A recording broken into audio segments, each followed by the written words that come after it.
हर घर की कहानी। पायल अपने परिवार में सभी के साथ मिलजुल कर रहा करती थी। उसके घर वाले पायल को काफी मानते थे, लेकिन पायल से भी ज्यादा उसकी जेठानी कविता को प्यार मिलता था, क्योंकि वो घर की चहेती और लाडली थी। लेकिन क्यों? चलिए देखते हैं। कविता बहू, अरे ओ कविता बहू, देख तो आज प्रेम सिमर को घर से निकाल ही देगा। अपनी सास की आवाज़ सुनकर कविता अपनी सास के पास बैठ जाती है और टीवी में देखते हुए कहती है, माँ जी, प्रेम सिमर को निकाले या ना निकाले, लेकिन अभी हमें चलकर खाना खा लेना चाहिए, क्योंकि अगर खाना ठंडा हो गया ना तो राहुल का गुस्सा हम सबको इस घर से निकाल देगा। राहुल डाइनिंग टेबल पर बैठकर हम लोगों का इंतजार कर रहा है। अरे वो कुछ नहीं कहेगा, तू चिंता मत कर, माँ हूँ उसकी। अगर वो गुस्सा करेगा ना तो 2 थप्पड़ पड़ेगा, शांत हो जाएगा। अच्छा इधर बैठ जा मेरे पास। लेकिन माँ जी, मैंने गैस पर खीर भी चढ़ा रखी है, अगर उस खीर में हल्की सी भी ऊंच नीच आ गई ना तो राहुल जी खाना नहीं खाएंगे। कविता ये बात बोल रही थी, तभी उसकी देवरानी पायल वहां आती है और अपनी जेठानी के कंधे पर हाथ रखकर कहती है, दीदी आप इतना क्यों सोचती हैं? उस खीर में हल्की भी ऊंच नीच नहीं आएगी, क्योंकि उस खीर को मैंने संभाल लिया। वो खीर बन चुकी है और मैंने डाइनिंग टेबल पर रख भी दिया है। अरे लेकिन नेहा। ठीक है ना दीदी, बस कीजिए, अब आप इतना मत बोलिए। माँ जी चलिए हम सब साथ में खाना खाते हैं, और हाँ इसका रिकैप ना मैं आपको दिखा दूंगी। फिलहाल के लिए टीवी बंद कर रही हूँ मैं। इतना बोलकर पायल टीवी ऑफ कर देती है और इस तरह अब सभी खाने के टेबल पर चले जाते हैं। आज खीर काफ़ी टेस्टी बनी थी, इसलिए खीर की तारीफ करते हुए राहुल कहता है, अरे वाह कविता, आज तो खीर काफ़ी टेस्टी लग रही है। आज तुमने इस खीर में ड्राई फ्रूट डालकर इस खीर को और भी टेस्टी बना दिया है। लेकिन राहुल जी, मैंने तो इसमें ड्राई फ्रूट डाले ही नहीं थे, मैंने बस इसमें इलायची डाली थी, क्योंकि माँ जी को ड्राई फ्रूट वाली खीर पसंद नहीं है ना। दीदी आपने खीर बनाई कहाँ है? खीर तो मैंने बनाई है, और हाँ भले ही आपने ड्राई फ्रूट वाली खीर ना बनाई हो, लेकिन मैंने खीर में ड्राई फ्रूट डाल दिए। अरे लेकिन पायल, तुम्हें इसमें ड्राई फ्रूट डालने नहीं चाहिए थे, तुम जानती हो ना माँ जी को। हाँ मैं जानती हूँ माँ जी को, माँ जी ड्राई फ्रूट वाली खीर नहीं खाती, इसलिए मैंने माँ जी की खीर पहले ही निकाल दी थी। माँ जी की खीर निकालने के बाद ही मैंने इसमें ड्राई फ्रूट डाले हैं, क्योंकि इस घर में सिर्फ माँ जी ही तो है जो ड्राई फ्रूट वाली खीर नहीं खाती। पायल की चतुराई देख सावित्री खुश हो जाती है और चेहरे पर स्माइल लिए वो पायल की तारीफ करती है। अरे ये तो तूने बहुत अच्छा किया पायल, मुझे तेरा ये आइडिया बहुत अच्छा लगा। हर रोज़ तो कविता मेरी पसंद को ध्यान में रखते हुए सभी को सादा खीर खिला देती है, लेकिन तूने सभी की ज़रूरत को ध्यान में रखा। इस तरह पायल की काफ़ी तारीफ होती है। पायल भी अपनी तारीफ सुनकर खुश हो जाती है, क्योंकि कई समय बाद उसकी तारीफ जो हो रही थी, इसलिए कविता भी कुछ नहीं कहती। ऐसे ही कुछ दिन बीत जाते हैं और एक सुबह राहुल कविता को आवाज़ लगाता है, कविता मेरा टिफ़िन दे दो जल्दी से, मुझे लेट हो रहा है। राहुल की आवाज़ सुनकर कविता तो टिफ़िन नहीं लाती, लेकिन किचन में से तुरंत पायल अपने हाथ में टिफ़िन लाती है और अपने जेठ राहुल को पकड़ा देती है। भैया दीदी फ़ोन पर किसी से बात कर रही थी, तो मैंने सोचा आपको लेट हो रहा है, क्यों ना मैं ही आपको टिफ़िन दे दूँ। ठीक है, थैंक यू। वैसे कविता को बोलना कि आज का ब्रेकफास्ट अच्छा बना था। भैया वो दीदी ने नहीं, बल्कि मैंने बनाया था। दीदी तो आज सुबह लेट उठी थी ना, तो उन्हें रेडी होने में ही टाइम लग गया, इसलिए मैंने सोचा कि मैं ही आज का ब्रेकफास्ट बनाकर तैयार कर देती हूँ। राहुल कुछ नहीं बोलता और चुपचाप वहाँ से चला जाता है। दोपहर में सावित्री अपनी बहू कविता को आवाज़ लगाती है, कविता बहू, कविता बहू कहाँ है?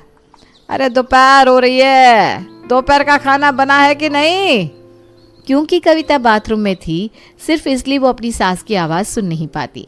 और तभी पायल अपने हाथ में खाने की प्लेट लिए अपनी सास के पास आती है और सास को खाना देते हुए कहती है, मम्मी जी मुझे नहीं पता कि दीदी कहाँ गई है, लेकिन आप इतनी देर से आवाज़ लगा रही थी तो सोचा क्यों ना मैं ही आपके लिए खाना ले आऊँ। बहू वो सब तो ठीक है, लेकिन तू तो जानती है ना, हम लोग कभी भी अकेले अकेले खाना नहीं खाते। बड़ी बहू को आ जाने दे, फिर साथ में खाना खा लेंगे। और वैसे भी मैं उसे आवाज़ इसलिए नहीं लगा रही थी कि मैं अकेले खाऊं, बल्कि मैं आवाज़ इसलिए लगा रही थी ताकि हम सब साथ में खाना खाएं। तो क्या हुआ माँ जी, आप मेरे साथ भी तो खाना खा सकती हैं ना, आखिर मैं भी तो आपकी बहू हूँ। और वैसे भी दीदी इस समय कहाँ है कहाँ नहीं किसी को कुछ पता नहीं, वो कब आएंगी कब नहीं ये भी नहीं जानते हम, तो मेरे ख्याल से हम लोगों को खाना खा लेना चाहिए। पायल की बात सुनकर सावित्री कुछ नहीं बोलती और उसकी बात से सहमत हो जाती है, जिसके बाद सावित्री और पायल आपस में मिलकर खाना खाने लगते हैं। कुछ देर बाद कविता जब बाथरूम से नहाकर बाहर आती है तो वो अपनी सास और देवरानी को खाना खाता देख कहती है, माँ जी नेहा, आज तुम दोनों मेरे लिए रुके नहीं और दोपहर का खाना शुरू कर दिया। अरे बहू, आजकल तू ही हम लोगों से अलग रह रही है। पता नहीं कौन सी दुनिया में गायब रहती है तू। अरे हम लोग तुझे इतना प्यार करते हैं, हर चीज़ में तुझे पूछते हैं, लेकिन तुम हो कि पता नहीं कहाँ गायब रहती हो। माँ जी मैं तो नहा रही थी और ये बात नेहा को तो पता ही थी। मैंने उससे कहा था कि मैं बाथरूम में जा रही हूँ नहाने के लिए। दीदी आप झूठ क्यों बोल रही हैं? आपने मुझे कब कहा कि आप बाथरूम में जा रही हैं? मुझे तो कुछ पता ही नहीं। मैं तो किचन में चुपचाप बर्तन धो रही थी। अरे तुम बर्तन धो रही थी तभी तो मैंने तुम्हें कहा था। यार पायल, तुम अभी बातों से पलट क्यों रही हो? बस करो कविता बहू, बहुत हो गया। इस घर में कभी भी लड़ाई झगड़े की आवाज़ नहीं आई। मैं आगे भी नहीं चाहती कि इस घर में कभी लड़ाई हो, इसलिए तुम अपना मुंह बंद रखो। आज पहली बार सावित्री ने कविता को फटकार लगाई थी। बस इसलिए कविता भी कुछ नहीं बोलती और अपनी आंखों में आंसू लिए वहाँ से चली जाती है। देर शाम जब राहुल घर आता है तो वो देखता है घर में सब है सिवाय कविता के। ये देखकर राहुल अपनी माँ सावित्री से कहता है, माँ, कविता कहीं दिखाई नहीं दे रही, आपको पता है वो कहाँ है? अरे होगी अपने कमरे में, किसी से बात कर रही होगी। वैसे भी उसका ध्यान आजकल अपने ससुराल वालों पर कम, बाहर की दुनिया पर ज़्यादा है। अपनी माँ की ऐसी बात सुनकर राहुल थोड़ा अचंभित होता है और वो अपने कमरे में जाता है, जहाँ वो देखता है कि कविता अपनी आंखों में आंसू लिए चुपचाप बैठी है।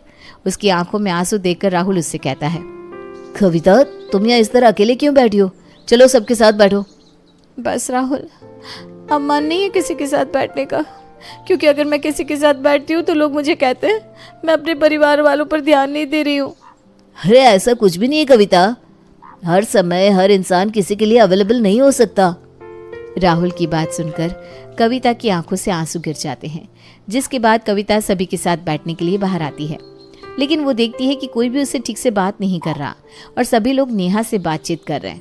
ये देख कविता को बुरा तो लगता है, लेकिन वो उन बातों को इग्नोर करती है। पर कविता का उतरा हुआ चेहरा देखकर राहुल समझ जाता है कि कहीं ना कहीं कुछ न कुछ तो गड़बड़ है। आखिर जो लड़की इस घर के माहौल में जल्दी घुल मिल नहीं पा रही थी, आज वो सबके साथ है। और जिसने इस घर को हमेशा बना के रखा, संजोग कर रखा, आज वही सबसे दूर है। आखिर इन सब के पीछे बात क्या है, मुझे पता लगाना होगा। इतना बोलकर राहुल अपने कमरे में चला जाता है। देखते ही देखते 2 दिन गुजर जाते हैं और इन गुजरे हुए 2 दिन में राहुल पायल पर नजर रखता है।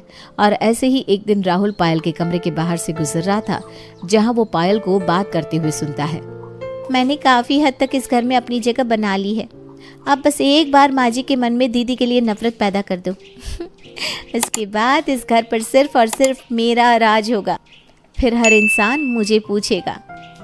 पायल ये बात बोल रही थी कि तभी राहुल उसके पीछे जाकर खड़ा हो जाता है और जैसे ही पायल पीछे पलटती है, राहुल को देखकर डर जाती है। भैया, आप यहाँ क्या कर रहे हैं? पायल देखो, मैंने सब कुछ सुन लिया है, इसलिए तुम मुझसे झूठ बोलने की भूल बिल्कुल भी मत करना। सच सच बताओ, आखिर तुम ऐसा क्यों कर रही हो? क्यों कविता की इमेज घर वालों के सामने डाउन कर रही हो? आखिर वजह क्या है ऐसा करने की? मैंने किसी की कोई इमेज डाउन नहीं करी और ना ही मैं किसी का क्रेडिट ले रही हूँ। देखो पायल, मुझे सब पता है तुम क्या कर रही हो और क्या करने वाली हो। अगर तुम चाहती हो कि मैं किसी को कुछ ना बताऊं, तो तुम मुझे खुद ब खुद सारा सच बता दो। नहीं तो अगर ये बात माँ तक पहुंची तो तुम अच्छे से जानती हो कि माँ तुम्हारा क्या करेगी। बड़ी मुश्किल से तुम उनकी नज़रों में अच्छी बन रही हो ना, कविता को बुरा ठहरा कर। ज़रा सोचो, जब उन्हें पता चलेगा कि तुम जानबूझकर ऐसा कर रही हो तो उन्हें कैसा लगेगा। राहुल की बात सुनकर पायल अब उसको सच बताने पर मजबूर हो जाती है और रोते हुए सारा सच बता देती है। हाँ, मैंने जानबूझकर दीदी की इमेज माँ जी के सामने गिराई। जानबूझकर मैं दीदी का क्रेडिट लेती थी। काम दीदी करती, क्रेडिट मैं ले जाती, क्योंकि मुझ पर किसी का ध्यान ही नहीं था। मैं सबके लिए चाहे कितना ही कुछ क्यों ना कर लूं, लेकिन फिर भी सब दीदी को ही पूछते थे। आखिर क्यों? क्या मैं इस घर की बहू नहीं हूँ? तुम इस घर की बहू हो पायल, लेकिन सोचो अगर तुम्हारी जगह कविता होती है और जैसा तुमने कविता के साथ किया है वैसा वो तुम्हारे साथ करती, तो तुम्हें कैसा लगता है? कभी सोचा है? जिस कविता ने इस घर को हमेशा जोड़ कर रखा, आज उसके ऊपर ये इल्ज़ाम लग रहा है कि वो इस घर का ख्याल नहीं रखती। अगर तुम्हारे ऊपर ऐसा इल्ज़ाम लगाया जाए तो तुम क्या करोगी? क्या तुम्हारा यहाँ इस घर में रहने का मन करेगा? नहीं ना। अरे तुम्हें लोग नोटिस नहीं करते, तुम पर घर वाले ध्यान नहीं देते, तब तुम्हें इतना बुरा लगता है। और तुमने इतना बड़ा कदम उठा लिया, तो सोचो उस औरत पर क्या बीत रही होगी जिसने तुम्हें अपनी छोटी बहन समझा। अरे वो तो तुम्हें अपनी बहन समझती है, उसे कितना बुरा लगेगा जब उसे ये बात पता चलेगी कि उसकी छोटी बहन ने उसको हर किसी के सामने बुरा बनाया है। राहुल की बात सुनकर पायल की नजरें शर्म से झुक जाती है और वो राहुल से माफी मांगती है। भैया आप सही कह रहे हैं, मैं ही गलत हूँ। हो सके तो मुझे माफ़ कर दीजिए। मैं आगे से ऐसी गलती नहीं करूँगी जिससे कविता दीदी बुरी बने। लेकिन मैं आपसे एक विनती करती हूँ, मेरी इस बात को कभी किसी के सामने मत लाना। पायल राहुल से वादा करती है कि आगे से वो कविता का क्रेडिट नहीं लेगी और बदले में राहुल भी पायल को वादा कर देता है कि वो भी उसकी इस बात को किसी को नहीं बताएगा। और होता भी कुछ ऐसा ही है। पायल अब सुधर जाती है, जिसके बाद एक बार फिर उसका घर पहले की तरह हो जाता है। अनुराग बहुत सुलझा हुआ लड़का है। उसकी 3 छोटी बहनें हैं, नमिता, काव्या और सौम्या। अनुराग के माता पिता नहीं हैं, इसलिए उसने अपनी बहनों को माता पिता की तरह पाला है और उनकी हर ख्वाहिश पूरी की है। एक दिन नमिता अनुराग से कहती है, भैया आप शादी कर लो, आप हम सबसे बड़े हो, आपकी शादी पहले होनी चाहिए। नहीं, पहले मैं तुम्हारी और काव्या की शादी करूंगा, उसके बाद मैं अपनी शादी के बारे में सोचूंगा। और अभी तो सौम्या को भी पढ़ाना लिखाना है, उसे डॉक्टर बनाना है। भैया आप कभी भी अपने बारे में नहीं सोचते, हमेशा हमारी फिक्र लगी रहती है आपको। अब तुम मेरा बातों से ही पेट भर दोगी या कुछ खाने को भी दोगी? दुकान पर जाना है, चलो देर हो रही है मुझे। आप और आपकी दुकान, बैठकर 2 घड़ी बात भी नहीं करती। नमिता अनुराग को नाश्ता दे देती है और अनुराग अपनी दुकान पर चला जाता है। अनुराग ने बहुत मेहनत करके दुकान और घर खरीदा है। इसी दुकान से तो अनुराग का घर चलता है। एक दिन अनुराग के चाचा उसके पास आते हैं। और कहो बेटा अनुराग, कैसे हो? तुम्हारी तीनों बहनें कैसी हैं? सब ठीक है चाचा जी, बस नमिता की शादी करने की सोच रहा हूँ। आपकी नजर में कोई अच्छा लड़का हो तो बताना। अच्छा हुआ जो तूने मुझे पहले ही ये बात बता दी।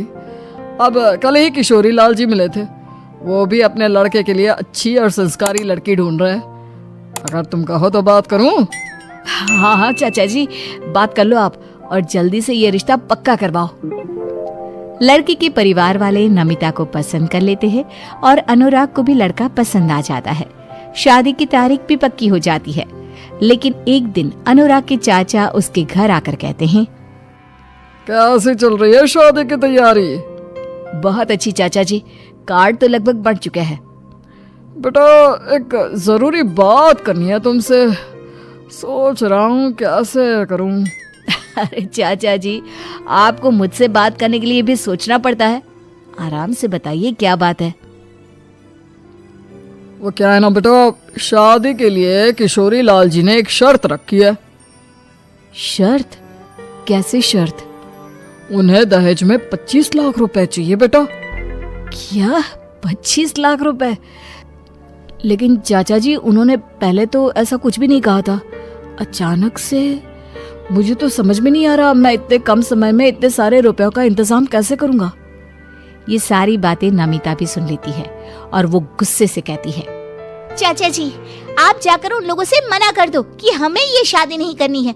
ऐसे लालची लोगों के घर जाने से अच्छा है कि मैं जिंदगी भर इसी घर में बैठी रहूं। नमिता ये क्या बोल रही हो? शादी की सारी तैयारियां हो चुकी है, सब जगह कार्ड भी पड़ चुके हैं। बेटा अगर एक बार तुम्हारा रिश्ता टूट गया ना तो तुम्हारी शादी होने में बहुत दिक्कत होगी। दहेज की बात सुनकर अनुराग बहुत परेशान रहता है और वो फैसला करता है कि जिस मकान को इतनी मेहनत से उसने खरीदा था और उसकी बहनों ने बड़े प्यार से जिस मकान को घर बनाया था, उस घर को वो गिरवी रख देगा। ये बात जब अनुराग की बहनों को पता चली तो उन्होंने अनुराग को बहुत समझाया। भैया आप ये घर गिरवी मत रखो, मेरी शादी मेरे भाई बहनों को बेघर करके होगी तो मैं अपने ससुराल में कभी खुश नहीं रह पाऊंगी। भैया जरा सौम्या के बारे में भी तो सोचिए, उसे अपनी पढ़ाई पूरी करनी है। और काव्या, आपको उसकी भी तो शादी करनी है। देखो मैं ये घर बेच नहीं रहा हूँ, सिर्फ गिरवी रख रहा हूँ। मेरी दुकान है ना, वहां बहुत अच्छा काम चल रहा है। तुम तीनों को अपने भाई पर भरोसा नहीं है क्या? तुम देखना, मैं जल्द ही ये घर वापस ले लूंगा। अनुराग अपनी बहनों की एक नहीं सुनता और वो घर गिरवी रख देता है। नमिता अपने पति के साथ अमेरिका चली जाती है और अनुराग अपनी दोनों बहनों के साथ खुशी खुशी रहता है। एक दिन काव्या अपने भाई के पास आकर कहती है, भैया, मैंने एक इंटरनेशनल कंपनी में जॉब के लिए अप्लाई किया था। वहां से ऑफर लेटर आया है। मुझे कुछ महीने की ट्रेनिंग के लिए जापान जाना होगा। अरे तुम्हें नौकरी की क्या जरूरत, तुम भी शादी करो और अपने ससुराल जाओ। अगर मेरी शादी नमिता दीदी की तरह होगी तो मुझे शादी नहीं करनी। भैया प्लीज मुझे जाने दे, ये मौका हर किसी को नहीं मिलता है। काव्या के बार बार कहने पर अनुराग उसे जापान भेजने के लिए मान जाता है, लेकिन नमिता की शादी के बाद अनुराग को आर्थिक तंगी का सामना करना पड़ रहा था। ऐसे में काव्या के जापान जाने का खर्चा वो कैसे उठाता, इसलिए वो काव्या को बिना बताए अपना गिरवी पड़ा घर बेच देता है। काव्या, मैंने तुम्हारी जापान जाने की टिकट बुक करा दी है और ये लो कुछ रुपए तुम्हारे काम आएंगे। अगर तुम्हें और किसी चीज की जरूरत हो तो बता देना। इस तरह काव्या जापान चली जाती है। काव्या के जाने के बाद सौम्या और अनुराग किराए के घर में रहने लगते हैं। सौम्या अपने भाई की हालत देखकर बहुत दुखी होती है। वो अपनी पढ़ाई के लिए अपने भाई से कुछ नहीं मांगती थी, लेकिन अनुराग उसे डॉक्टर बनाना चाहता था। इसलिए अनुराग सौम्या को पढ़ने के लिए अमेरिका भेजना चाहता था। सौम्या, कुछ सोचा है तुमने? अपनी डॉक्टरी की पढ़ाई करने अमेरिका कब जा रही हो? भैया, मैं आपको छोड़कर कहीं नहीं जाऊंगी। और आपको पता है ना डॉक्टर बनने के लिए कितना पैसा लगता है, वो कहाँ से आएगा? अरे पगली, तू पैसों की चिंता मत कर। मुझे जो करना पड़े मैं वो करूंगा, लेकिन तुम्हें एक बहुत बड़ा डॉक्टर बनाकर रहूंगा। और अमेरिका में तुम्हें किसी बात की चिंता करने की जरूरत नहीं है। नमिता तो है ही वहां तुम्हारा ख्याल रखने के लिए। नहीं भैया, मैं कहीं नहीं जाऊंगी, समझिए आप। मैं आपके साथ ही रहूंगी। मुझे कोई डॉक्टर वॉक्टर नहीं बनना। तुम्हें पता है सौम्या, मम्मी पापा मुझे डॉक्टर बनाना चाहते थे, लेकिन उनके जाने के बाद मैं तुम तीनों बहनों को संभालने में लग गया, इसलिए मैं पढ़ाई नहीं कर पाया। मैं चाहता हूं कि मम्मी पापा का ये सपना तुम पूरा करो, ताकि मरने के बाद मैं अपने मम्मी पापा से शान से कह सकूं कि मैंने उनका हर सपना पूरा किया। ये कहते हुए अनुराग की आंखें भर आई। सौम्या ने अपने भाई को पहली बार रोते हुए देखा था। अब सौम्या अमेरिका जाने के लिए तैयार हो गई। अनुराग ने सौम्या को आगे पढ़ाने के लिए अपनी दुकान भी बेच दी और उसका एडमिशन एक बहुत बड़े कॉलेज में हो गया। सौम्या, अच्छी तरह से मन लगाकर पढ़ाई करना। हाँ भैया, आप अपना ख्याल रखना। अब सौम्या भी अपने भाई को अकेला छोड़कर अमेरिका चली गई और उसके जाने के बाद अनुराग की आर्थिक स्थिति और भी ज्यादा खराब हो गई। वो मेहनत मजदूरी करके बहुत मुश्किल से 2 रोटी का इंतजाम कर पाता था। किराया समय से ना देने पर उसके मकान मालिक ने मकान खाली करवा दिया। अब वो फुटपाथ पर रहने लगा। उसकी बहनें उसे फोन करने की बहुत कोशिश करती, लेकिन फोन में बैलेंस ना होने की वजह से उसका फोन भी नहीं मिल पाता था। तीनों बहनें अपने भाई के बारे में ही सोचती रहती। भैया, मेरी वजह से आपको बेघर होना पड़ा, उसके लिए मैं अपने आप को कभी माफ नहीं कर पाऊंगी। भैया, मुझे आपकी बहुत याद आती है। जैसे ही मेरी ट्रेनिंग खत्म होगी मैं आपके पास आ जाऊंगी। भैया, मैंने आपको कई बार कॉल किया, लेकिन आपका फोन बंद आता है। मैं आपका सपना जरूर पूरा करूंगी भैया। इस तरह समय बीतता गया। एक दिन अनुराग को बाजार में बहुत सारी राखियां दिखाई दी। हद सारी दुकानों पर राखियां हैं। लगता है रक्षाबंधन का त्योहार आने वाला है। पता नहीं मैं अपनी तीनों बहनों से कब मिल पाऊंगा। वो ये सब सोच ही रहा था कि तभी उसका चाचा उसे मिल गया। अरे अनुराग, तुम यहाँ क्या कर रहे हो बेटा? मैंने सुना तुमने घर और दुकान दोनों बेच दिया। हाँ चाचा जी, नमिता की शादी करवाई और सौम्या और काव्या को आगे पढ़ाने के लिए पैसों की जरूरत थी। अब राखी आने वाली है तो बहनों की याद आ गई। बेटा तुम दुखी मत हो, तुम्हारी बहनें भी तुम्हें बहुत प्यार करती है। लोग राखी का त्योहार मनाते हैं और तुम भाई बहन संस्कार और रिश्ते निभाते हो, ऊपर वाला तुम्हारी सारी परेशानी दूर कर देगा। ये कहकर अनुराग के चाचा वहां से चले जाते हैं। अनुराग सड़क पर चल रहा होता है, तभी एक कार से उसे टक्कर लग जाती है। उसके सर से खून निकल आता है। कार में से एक लड़की निकलती है। वो लड़की कोई और नहीं बल्कि काव्या होती है। भैया आप कहाँ थे? कितना ढूंढा हमने आपको। चलो मेरे साथ घर चलो। काव्या अनुराग को घर ले जाती है। अनुराग वो घर देखकर बहुत हैरान होता है, क्योंकि वो वही घर था जो उसने नमिता की शादी के चलते बेच दिया था। अनुराग अंदर जाता है तो वहां नमिता और सौम्या पहले से ही मौजूद होती हैं। वो दोनों दौड़ कर आती हैं और अपने भाई के गले लग जाती हैं। इसके बाद सौम्या अपने भाई की पट्टी बांधती है। ये सब क्या है? ये घर तुमने कैसे लिया? और तुम तीनों इंडिया कब आई? ये घर हम तीनों बहनों ने मिलकर खरीद लिया है। सौम्या डॉक्टर बन गई है, काव्या एक बहुत बड़ी कंपनी में जॉब कर रही है, और आपने जो मेरी शादी में 25 लाख रुपए दिए थे ना, वो मेरे ससुराल वालों ने वापस कर दिए हैं। तो बस भैया, हमने मिलकर आपके लिए ये घर ले लिया। और हम वादा करते हैं कि आपकी उस दुकान से बहुत बड़ी और बहुत अच्छी दुकान खुलवा कर देंगे आपको। लेकिन उससे पहले आपको शादी करनी होगी। अब हम आपकी शादी करवा कर ही रहेंगे भैया। अपनी बहनों की बात सुनकर अनुराग आंखों में आंसू लिए कहता है, सच कहते हैं लोग, लड़कियां सच में लक्ष्मी का रूप होती हैं। तुम तीनों के जाने के बाद मेरे पास कुछ नहीं बचा था, और अब तुम्हारे आने के बाद मेरे घर में लक्ष्मी वापस आ गई, और खुशियां भी। उसके कुछ दिन बाद रक्षाबंधन का त्योहार आ गया और तीनों बहनों ने अपने प्यारे भाई के हाथ पर राखी बांधी। धीरे धीरे ही सही उनकी जिंदगी की गाड़ी पटरी पर आ ही गई।